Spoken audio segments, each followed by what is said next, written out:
You do a sound check now. Oh well, the sound is always okay. This is JW. Six, 5, 4, 3, 2, 1, action. Mr. Kuti, if you could make a documentary on African music, what would it look like? I don't want to make documentary on African music. No. If you could make one. If I could work more, what do you mean exactly? Well, if you could make, okay, suppose you're the director of a pop show on Dutch television, and you could make a documentary on African music, what would it look like? 60 minutes of Fela Kuti? No, I probably wouldn't talk for myself at all. You see, it's very difficult to answer. Because my music is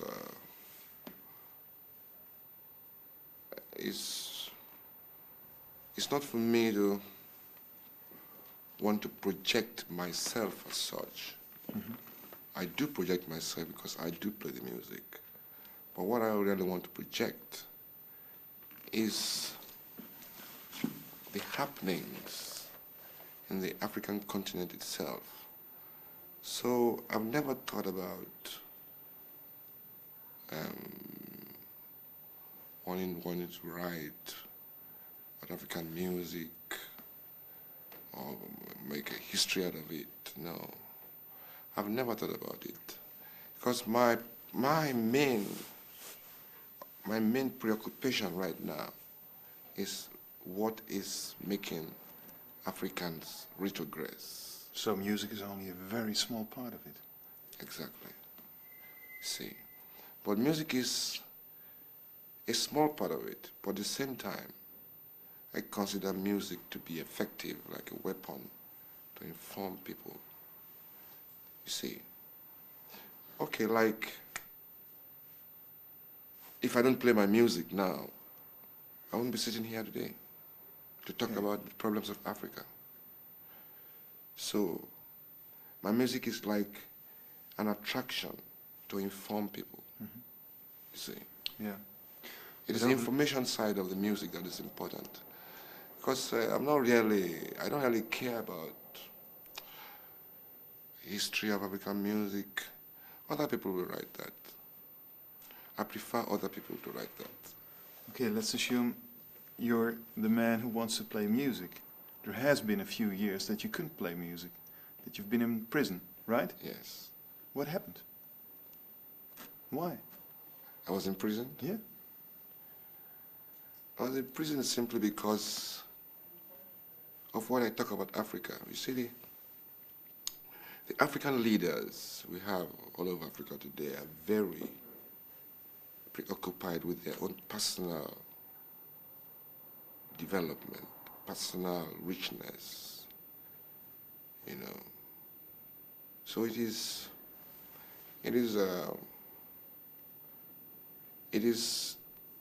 they are committing crimes against the African people.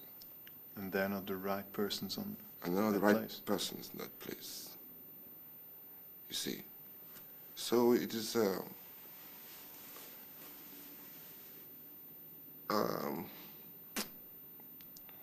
But let's be concrete. Why were you put in prison? It's not because of just the simple fact that you told the guy upstairs that he's wrong. That's the reason. Is that the reason? That's the reason. But what did you say then that was wrong? I said that they are putting us into bondage, they're making us slaves, they follow white man's footsteps too much, they don't want to improve Africa as Africa should be improved, they are not authentic, and they are corrupt. How does Africa have to improve? Africa has to improve by its own methods. You see, every race has a reason to be born. Yeah. The white people have a reason to be born in Europe. So when they are born in Europe, they create their own cultures and their own way of life. They have their own God that they worship. In Africa, we had a reason to be born there. So we have a God. We have our gods and we have our mode of worship. You see. But when the African doesn't want to understand or participate in the reason why he was born, then he becomes a failure. See, so all the African leaders look up to Europe for progress. Okay, you cannot know a white man's things better than the white man. So therefore, you cannot intend to progress at the same level with the white man. You see, Africa has not been able to contribute its own knowledge to this universe. But we have knowledge in Africa. You understand? Yeah, of course. You see, so all these things need to be in the education system of the African countries.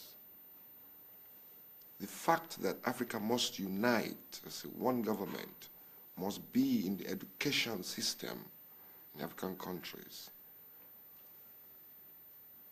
But these things never happen. Instead, they come to television, talk English, talk about what is happening in Europe and all this shit, man. They talk sometimes about technological transfer and all this shit, you see. It can never help Africa, you see. We have to look in much to ourselves. That's what I'm saying. Is your music kind of a tool? It's a weapon. Yeah. To say. It's a weapon to say, and it's a weapon to introduce me so I can talk when I have the chance to, like I'm doing now. Mm-hmm. You were in prison? Yeah.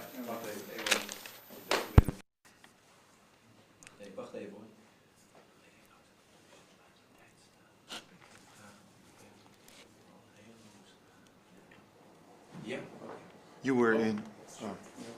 Okay. You were in prison for quite a while? 18 months. Yeah, but that's quite a while. That's quite a while, I tell you. Did it change your life? It didn't change my life, but it changed my way of thinking. Yeah, in what way? Change is not a word, really. It developed my way of thinking. Look, I'm very spiritually inclined, and in prison, it gave me a lot of time to meditate and think about what this world is really about. It gives me knowledge about time. You see, if anybody tells me 20 years is a long time, I would tell him no. Because prison has taught me that time is meaningless unless you want to understand what time is about. Because to understand what time is about, you have to know that there is time for everything. Okay, but there's 24 hours a day, and there's 31 or 30 days in a month, and there's 365 days in a year. That's a lot of spare time to concentrate on music. And when you're in prison, you can't make any music at all. I didn't think about music in prison. Oh, maybe a few times some sounds come to my head, but I don't write them down. I just keep maybe humming some sounds to my head. It was a nice one. Sometimes. What I did in prison was not to play games. I tried not to talk too much. I tried to remain by myself. And I just tried to meditate. That's all I did. You see, prison is supposed to get you bored. So when people go in there, they try not to get bored.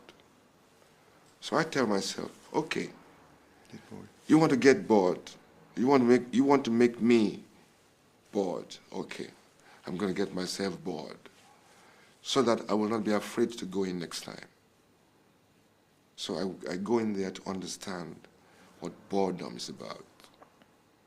So it gave me knowledge about patience. Those are the kind of things prisoners taught me. Are you prepared to go back again in jail? Yeah, I'm prepared. That's why I'm talking to you like Really? this. Yeah, I'm really prepared. That's why I'm talking to you like this. If I wasn't prepared, I wouldn't be talking to you at all. I would say I don't want any interviews. So this is well, so dangerous for you in Nigeria. It is dangerous for me in Nigeria. Okay, I understand it, but I don't feel it. I understand it, sure, but I can't feel it. Yeah, that's I don't know what prison is. Yes, you can't feel it because, you see, the European public have been deceived a lot of what is happening in Africa. Mm-hmm. You see.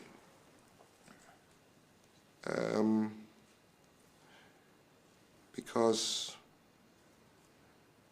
the citizens who really understand don't know really what is happening in Africa. Mm-hmm. You see, for instance now,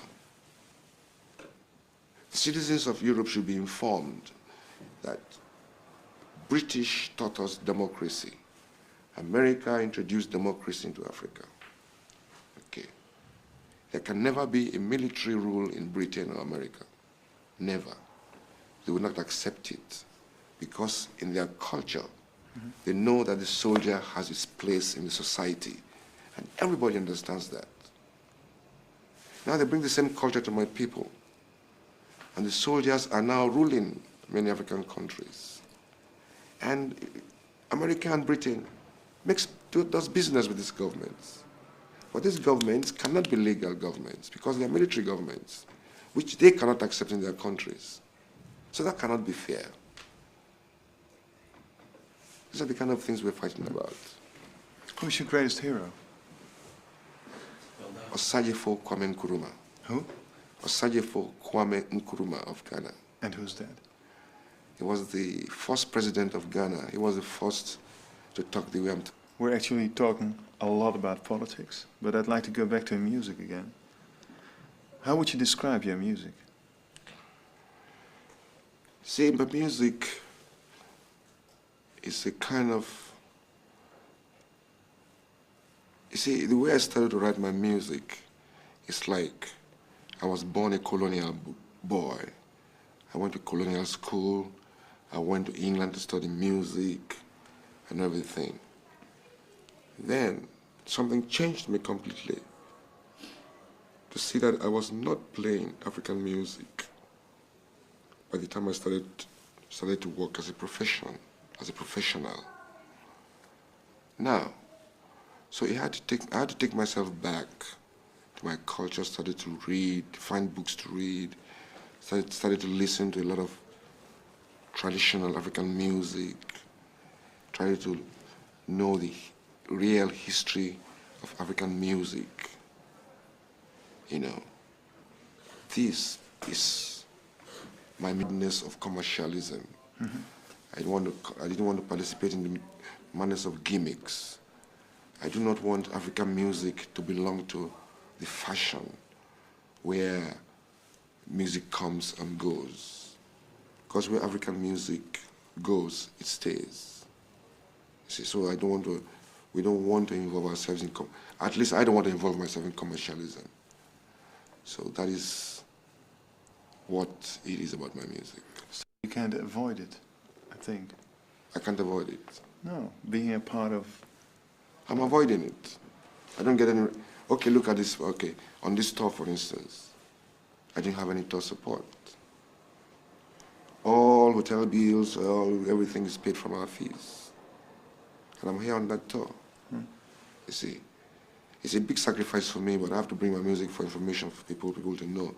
Because the record companies don't want to support me. We made a few recordings of one of your fellow musicians, such as Maury Kante. What do you think of him? Oh, all musicians playing African music are doing a good work. He's good. And Youssou N'Dour? It's fine. Favoriet? And what's your favorite African band? The Ghetto Oh. Blasters? No, they're all my favorites. You see, really, in my own kind of situation, I don't comment on musicians in general. You see, comment about musicians should come from the listener, not from the artist. That's my philosophy. Thank you very much. Thank you. Okay, goodbye, Mr.